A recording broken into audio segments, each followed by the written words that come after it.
경제 이슈와 상식이 궁금하시다면 경제 유캐스트 오디오로 듣는 키워드 경제. 안녕하세요. 경제 유캐스트 윤 기자입니다. 네, 안녕하세요. 저는 팟캐하는 김 기자입니다. 이제 이렇게 모인 이유는 책 리뷰를 하려고 모였는데요. 이제 출판사 책 세상에서 낸 금융도덕이라는 책이에요. 저자는 그레이스 블레이클리가 지은 책이고요. 출판사 책세상에서 저희가 무료로 받아서 진행하는 리뷰입니다. 네, 그 책세상이라는 출판사가 새로운 금융책이 이런 거에 대한 관심이 되게 높은 것 같아요. 이번 책도 약간 기존의 금융에서 뭔가 좀 변화가 필요하다, 혁신이 필요하다, 약간 이러한 얘기를 좀 다루는 책이긴 합니다. 금융도덕책 같은 경우에는 이제 부제가 99%는 왜 1%에게 빼앗기고 빚을 지는가라는 부제를 가지고 있어요. 여기서 말하는 이제 1%는 부유층을 얘기를 하는 거고 99%는 그 나머지 사람들을 얘기를 하는 거죠. 왜 부유층은 더 부유해지고 그렇지 않은 사람들은 왜 더 많은 부를 갖지 못하는가에 대해서 좀 더 집중적으로 조명하는 책이라고 볼 수 있겠습니다. 먼저 책 내용을 이제 간단하게 설명을 드리고, 그리고 김 기자님께서 책을 읽을 때 좀 알아두면 좋을 그런 경제, 금융 상식을 이제 설명을 드릴 거고요. 그리고 난 뒤에 저희가 좀 책을 읽고서 느낀 점? 네, 이런 거 소감을 짤막하게 이제 말씀드리도록 할게요.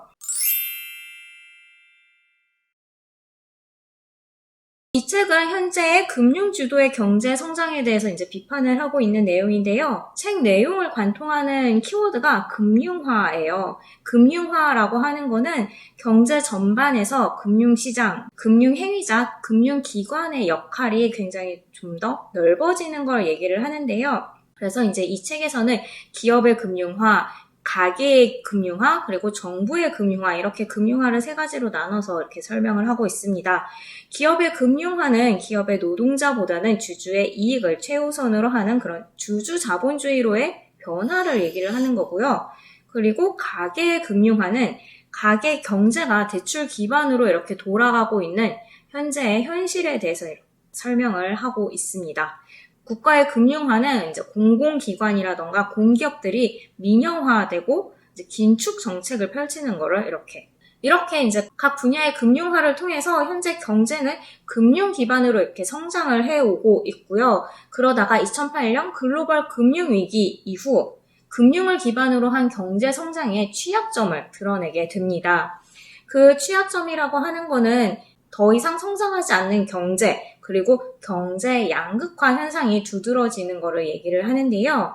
경제 저성장 국면에 들어가게 된 거는 공급이 발생한 만큼 소비가 이루어지지 않았기 때문에 이러한 현상이 발생을 하는 겁니다. 그렇다면 소비는 왜 그만큼 많이 발생을 하지 않을까? 그 이유는 경제가 성장을 하면서 발생한 수익이 일반 더 많은 사람들에게, 중산층에게 이렇게 멀리 퍼지는 게 아니라 그동안 더 돈을 많이 벌었던 사람들에게 더 많은 수익이 갔기 때문이고요. 그리고 이러한 부유층들은 수익을 얻은 만큼 또 그만큼 소비를 하지는 않았기 때문에 이제 이 소비가 공급이 늘어난 만큼 따라가지 못했던 걸 얘기를 합니다. 이에 대한 해결책은 책을 보시는 게 조금 더 좋을 것 같아요. 저희가 이제 모든 내용을 다 네, 그렇죠. 말씀을 드리면 나중에 책을 읽으실 때 재미가 없기 때문에 책 내용을 요약해 드렸는데요. 이제 이 짤막한 요약을 들으면서도 좀 아마 궁금증이 많이 생기실 것 같아요. 이것도 책을 보시면 좀 더 쉽게 이해하실 수 있을 것 같습니다.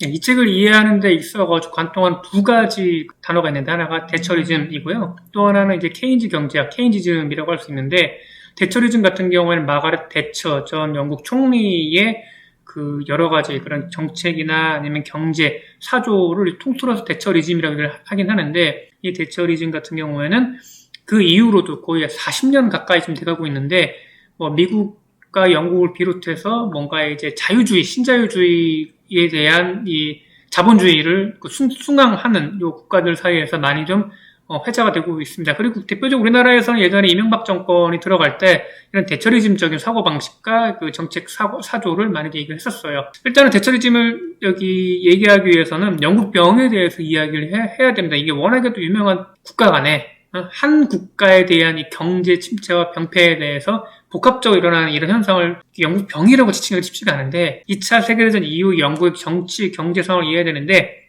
20세기 중반까지 해가 지지 않은 나라였고 19세기까지 전 세계 7분의 1을 통치했던 영국인데 이게 세계 최강국이었지만은 1980년대 들어서는 아르헨티나에게 밑보일 정도로 약해졌어요. 2차 대전 이후에 영국이 왜 내리막길을 걸었느냐. 2차 세계대전에서 프랑스와 독일만큼은 아니더라도 전화의 상처를 많이 입었고 전쟁 중에 막대한 전비를 써야 했습니다. 이 와중에 미국이 또 세계 경찰 국가로 발돋움하는데요. 또 결정적인 게 이후에 1960년대 이후로 아프리카를 비롯한 식민지를 독립을 시켜요. 호주도 2차 세계대전 이후에 사실상 영연방 국가라고 하는데 독립국가라고 말을 해도 무방할 정도로 따로 이렇게 가게 됩니다. 영국 입장에서는 값싸게 원자재를 얻고 비싸게 팔아먹을 수 있는 시장이 사라지게 되는 그런 꼴이 된 거죠. 이 와중에 영국 제조업이 쇠퇴하게 돼요. 독일이나 일본과 같은 후발 공업국가의 꼬리가 잡히게 됐는데 영국산 제품이 뭐 값은 비싸고 성능은 뭐 변변치 않은데 당연히 이제 세계 최대의 시장을 올랐던 미국 사람 입장에 봤을 때는 영국 제품이 아니라 일본이나 독일 제품을 쓰게 되겠죠. 그래서 영국 제조업은 가격 경쟁력 면에서도 이게 쇠퇴를 하게 되는데 결정적으로 이제 당시에 이제 높은 시민의식에 따라서 물론 좋은 거긴 합니다만은 노동조합이 권익이 세지고 당연히 매번 그 높은 수준의 임금 인상을 요구하다 보니까 그게 곧장 이제 기업의 가격 경쟁력이 이어지게 되고 가뜩이나 기술이나 공력을 봤을 때 미국, 일본이나 뭐 독일과 비교해서 뒤처진 영국이 가격 경쟁력과 뒤처지니까 점점 도태되게 됩니다. 이게 정점으로 치달았을 때가 1970년대예요. 70년대에는 두 차례 오일쇼크가 있었습니다. 가뜩이나 영향력이 떨어지는데 코너로도 몰리게 되는 거죠. 국민들의 복지 요구는 높아지긴 했어요. 이게 19세기 때처럼 자본가가 노동자를 억압할 수 있는 시대도 분명히 아니었고 인권과 민주주의에 대한 분배의 요구가 커졌고요. 이에 따라서 노동조합에 대한 힘도 강해졌어요. 망해가는 기업을 회수하기 위해서는 기본적으로 사업 구조 조정과 인력 구조 조정이 뒤따를 수밖에 없어요. 인건비에 대한 조정이 필요한데 노동조합의 저항에 부딪혔던 겁니다. 이런 복합적인 상황은 영국 경제가 더 안 좋아지긴 합니다. 이런 복합적인 상황에서 1976년 IMF의 구제금융도 받아요. 구세주처럼 나타난 게 마거렛 대처 영국 총리입니다. 대처 총리는 이미 20대 때부터 골수 보수당으로 활동을 했고 30살 넘어서 이제 국회의원이 되기도 했습니다. 그는 영국병을 치유하기 위해서 칼을 들이대는데요. 효율성을 높이기 위한 거라고 보시면 돼요. 기업하기 좋은 환경을 만들기 위해서 작은 정부를 만들려고 노력을 하고 공기업을 민영화합니다. 규제 완화 등을 통해서 경쟁도 촉진하고요. 이런 일련의 작업을 하게 되면은 누구가 부딪힐 수밖에 없을까요? 그때까지 강력했던 탄광 노조와의 대결을 위해서 공권력을 동원하고 원자력 등 대체 에너지 사업을 또 키워요. 이른바 신자유주의의 본격적 시작이라고 볼 수 있겠는데요. 기업의 세금을 깎아주고 노동법도 개정을 해서 기업에 전적으로 유리한 식으로 만들어줍니다. 그 시절 미국의 레이거니즘과 맞닿아서 강한 자만 살린다라는 철학이 고스란히 살려있는 거죠. 우리나라 IMF 구제금융도 어떻게 보면은 이런 강력한 대처리즘을 좀 많이 참조한 것 같아요. 금리를 올려서 시중 자금을 빨아들이고 공기업을 민영화하고 그 다음에 도태될 기업들을 망하게 냅두고 또 강력한 구조조정과 노동시장의 유연화를 요구했어요. 덕분에 삼성과 LG와 같은 기업이 나타나긴 했지만은 수많은 사람들이 시대에 빠지고 또 수많은 기업들이 망하게 됩니다. 영국은 대처 시절의 산업 구조조정이 금융산업 측면에서 봤을 때는 성공적일 수도 있고 혹은 봤을 때 너무 그쪽으로만 치우친 게 아닌가 싶은 생각 들기도 해요. 지나치게 제조업 기반을 너무 해외에 좀 내줬죠. 또 금융이라는 게 어떻게 보면 돈을 낳는 게 금융한 모습이기도 해요. 이게 부자들 입장에서 봤을 때는 돈을 벌 수 있는 가장 효율적인 수단입니다. 생각해보세요. 이게 내가 1,000만 원 갖고 있으면 그 투자를 해가지고 공장을 짓고 사람을 써서 하는 것보다 1,000만 원 갖고 있어 은행에 넣고 이자를 받는 게 더 손실 수 있는 거잖아요. 사실 성장하기 위해서는 기업가 정신을 투철하고 그런 제조업 기반의 생산 라인을 만들고 공장을 만들고 해서 고용이 창출돼야 되는 건데 너무 이제 합리적으로 생각하다 보니까 쉽게 돈을 벌려고 하다 보니까 이런 부작용이 나오게 되는 거죠. 이런 금융 구조는 수탈적인 구조를 피할 수가 없어요. 바로 부익부 빈익빈입니다. 대처리즘이 이런 부분에 있어 상당히 좀 촉매제 역할을 했던 거고요. 돈이 없고 신용도가 낮은 사람들은 높은 금리를 부담해야 되고 그러면서 빈곤의 악순환에 빠질 수밖에 없습니다. 그러면서 금융위기에 상당한 취약한 모습을 보이게 됩니다. 이 책에서도 언급을 하고 있어요.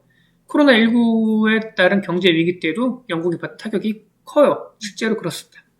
이 책은 겉은 화려하지만 속은 비어있는 금융과 산업경제의 단면을 보이는데 주 목적이 있는 것 같아요. 그리고 또 케인즈주의 간단하게 좀 말씀을 드리겠는데 이거는 뭐 돈을 풀어 경제를 살린다라고 해도 무방하지 않을까 싶어요. 물론 이렇게 단언적으로 얘기해버리면은 반론이 많이 있을 수 있기 때문에 조심스럽게 얘기 드리긴 합니다만은 일단 케인즈 경제학은 쉽게 말해서 인위적인 정부의 개입으로 수요를 일으키는 수종 자본주의가 골자라고 할 수 있어요. 2차 대전 이전까지만 해도 자본주의는 정부의 간섭을 최소화한 자유시장 경제를 추구했고요. 이른바 아담 스미스가 주창했던 보이지 않는 손에 대한 신봉자들이 꽤 많았습니다. 시장에서 균형점이 곧 안정을 찾아준다는 게 있었고요. 그런데 20세기 들어 산업자본주의의 생산력이 증대가 되고 이에 따른 수요는 늘지가 못하는 거예요. 물건을 생산했는데 팔지 못하게 되는 디플레이션 악순환에 빠지게 됩니다. 이런 때라면 누군가 나와서 조정을 해야 되는데 아무도 건들지 않으니까 악순환에 빠지게 되는 거죠. 이를 정부가 나서서 조정해야 한다고 봤던 게 이 케인즈주의의 한 맥락이라고 볼 수 있습니다. 오늘날 연방준비제도나 각국 중앙은행에 돈을 풀어 경기를 살려고 하는 이론적 근거를 타고 올라가게 되면은 이 케인즈주의와도 맞닿아 있어요. 케인즈주의를 추종하는 사람들을 특별히 케인지언이라고까지 하는데 20세기를 넘어 21세기까지 글로벌 경제와 경제정책, 정부 역할에 대한 뼈대를 이 경제학 이론에서 나왔다고 해도 과언이 아닙니다. 물론 정부의 지나친 간섭이 시장 비율을 낳고 자유로운 기업 활동이 저해되긴 해요. 그래서 70년대, 80년대 이제 뭐 소유로 국가들, 복지 국가들의 함정이라고 하잖아요. 이때 또 많이 부작용이 나오기도 했어요. 이에 대한 반발로 미국에서는 레이거니즘, 영국에서는 대처리즘, 이른바 신자유주의 노선이 주창했었던 것이고요.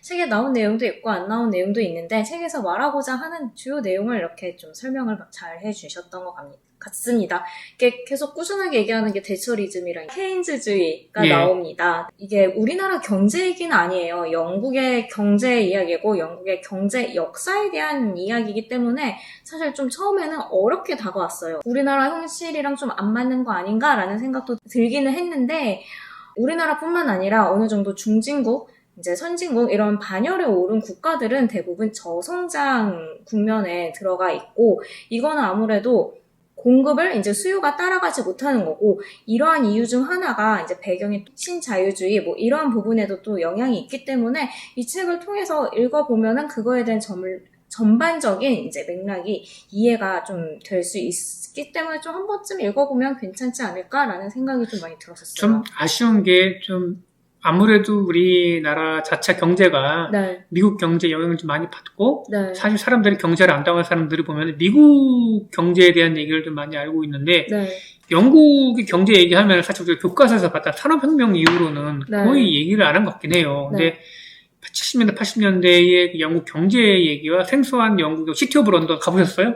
아니요. 좀 가봤어요. 그러니까 시티 오브 런던 같은 경우에도 상당히 좀 한국 사람들의 입장에 봐서 생소할 수 있겠는데 약간 그 부분에서 약간 아쉬웠던 것 같긴 해요. 영국의 경제 금융에 대해서 좀 새롭게 봤던 것 같고요.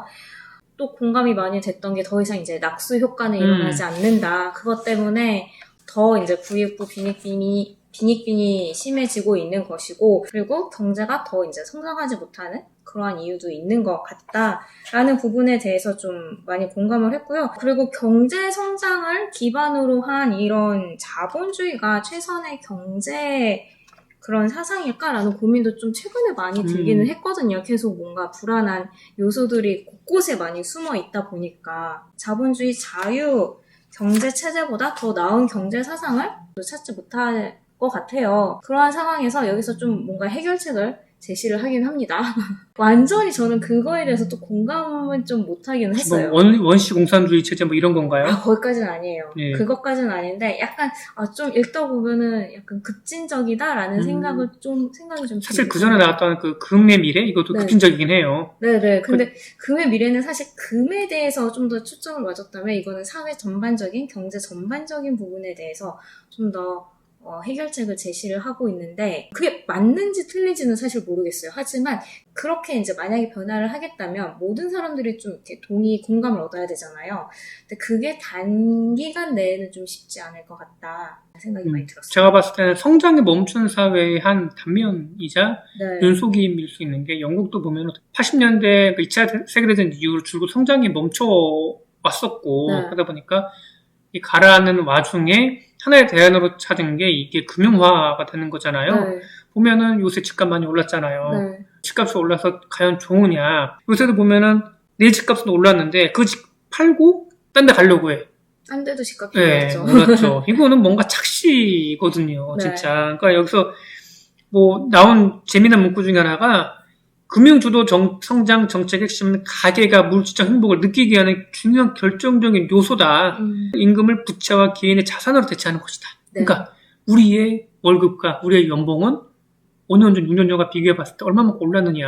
근데 우리가 갖고 있는 그냥 유무형의 자산은 어떻게 보면 이 자산 같은 게 주식도 그렇고 그 다음에 집도 그렇고 이건 하나의 최근에 거래되고 있다는 거래 대금일 뿐인 거지. 네. 나중에 제가 매각했을 때, 팔을 때 받을 수 있는 돈은 아니거든요. 평가 가치일 뿐인데 네. 단순하게 눈에 보는 이 무형인지 유형인지 모르니 평가 가치가 높아지는 거에 기분이 좋을 뿐이에요. 우리의 임금은 그대로인데 우리가 네. 받는 혜택은 그대로인데 맞아요. 우리가 쓸 수 있는 돈은 오히려 줄고 있는 건데 이게 바로 이게 금융화에 대한 함정이라고 볼 수 있을 것 같기도 하고 네. 저성장 사회에서 맞부딪히는 우리가 정신승리를 하기 위한 하나의 눈속임이 될 수 있는 것 중 하나라 볼 수 있을 것 같고 그다음 이 책에서는 그런 이 눈속임을 성공적으로 정책해주는 대처리즘이다 얘기를 하고 있어요. 네. 그래서 금융 도둑이라고 제목을 지은 것 같아요. 예, 그러니까 부자들은 더 많은 부자가 돼 있고 네. 중산층이나 서민들도 보면은 뭔가 하나 갖고 있는 사람 있을 거 아니에요. 예를 들면은 집이 있다거나 예를 들면 차가 있다거나 집 같은 경우에도 거의 몇 년 사이에 2014년도 그때 15억이면은 어디를 살 수 있었게요? 뭐 강남 이렇게 뭐 청담동 이런데 압구정 현대아파트를 살 수 있었대요. 지금은 택도 없죠. 예, 택도 없습니다. 예. 기분은 좋잖아요. 네. 뭔가 내 자산이 늘어난 것 같지만 그렇지만은 과연 이게 내 인생과 나의 삶과 그렇겠는가? 그쵸. 내가 가진 자산의 가치는 올랐는데 막상 그거를 현금화해서 다른 거 더 많은 걸 살 수 있느냐를 따져봤을 때는 그 자산 가치가 오르기 전과 예. 지금과 뭐 유사하기 때문에 크게 효용성을 느끼기는 어려워. 그리고 또 눈속임이라는 거죠. 대처 정부는 네. 중산층의 자산 소유권을 제공해서 사람들이 자본과 노동자의 분열을 제대로 인식하지 못하게 만들었다는 점도 비범하다. 평가를 해요. 비범하다. 자산 거품 일으켜가지고 주식 투자했던 사람, 채권 네. 투자했던 사람, 집 투자했던 사람은 선제적으로 했던 사람들은 돈을 벌게 되는 구조가 되는 건데 네. 결국은 부의 대부분 누가 가져가는가? 여기서 말하는 금융 도둑들이 가져가는 건데 그렇죠. 사람들이 인지하지 못한다라고 되는 거게 되겠죠. 책 내용이 조금 어렵기는 해요, 사실. 하지만 읽어보면 새로운 시각을 좀 볼 수 있는. 하긴 저희가 네. 보면은 워낙에 미국 중심의 사고가 쩌들어 있긴 해요. 네. 보면은 그렇긴 해요. 이걸 보면서 금융주도의 성장이라는 게 이게 좀 나쁜 부분으로 볼 수 있겠구나라는 거를 좀 깨달았어요. 사실 미국이 정말 금융주도의 성장을 해온 곳이고, 우리나라도 이제 금융산업을 성장시켜야 된다. 뭔가 예. 금융성장을 많이 얘기를 하잖아요. 근데 이게 결코 완전히 좋은 건 아니기 때문에 한 번쯤 어떤 부작용이 있는지 이걸 통해서 우리의 경제와 금융에는 어떠한 영향을 미치게 되는지, 개개인의 생활에 어떤 영향을 미치게 되는지 이런 걸 한번 고려하면서 발전을 시켜나가는 게 필요할 것 같아요. 정부 차원에서도 보면은 물론 제가 봤을 때 IMF 경제 위기 때 구조조정을 잘 했던 것 같아요. 물론 부작용도 있긴 합니다만은 그래서 우리가 2020년 들어서 자신 있게 우리도 선진국에 들어간 것 같아요. 얘기할 수 있게 된 거잖아요.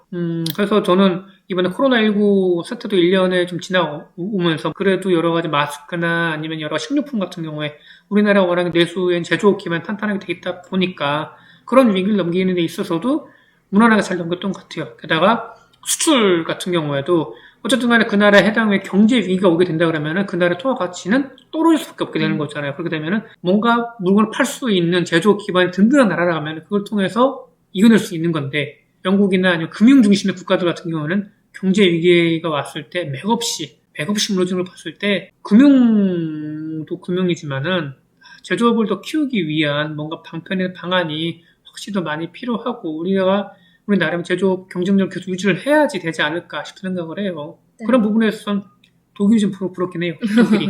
네. 봤을 때 이거는 그냥 소장하고 있다가 나중에 뭔가 내가 글을 쓴다거나 경제에 대해서 신뢰를 찾아야 될 때 네. 이때 뭔가 척척 하면서 찾아보면은 뭔가 괜찮지 않을까. 특히 대터리즘과 관련돼서 신자유주의와 관련돼서 비판하는 글을 쓸 때 그때는 좀 많이 참고가 될 만한 책인 것 같습니다. 네, 오늘 저희 책 리뷰는 출판사 책 세상에서 무료로 책을 받아서 진행하는 리뷰입니다. 오늘 저희 준비한 내용은 여기까지고요. 오늘도 들어주셔서 봐주셔서 감사합니다. 감사합니다. 여러분의 구독과 좋아요는 큰 힘이 됩니다.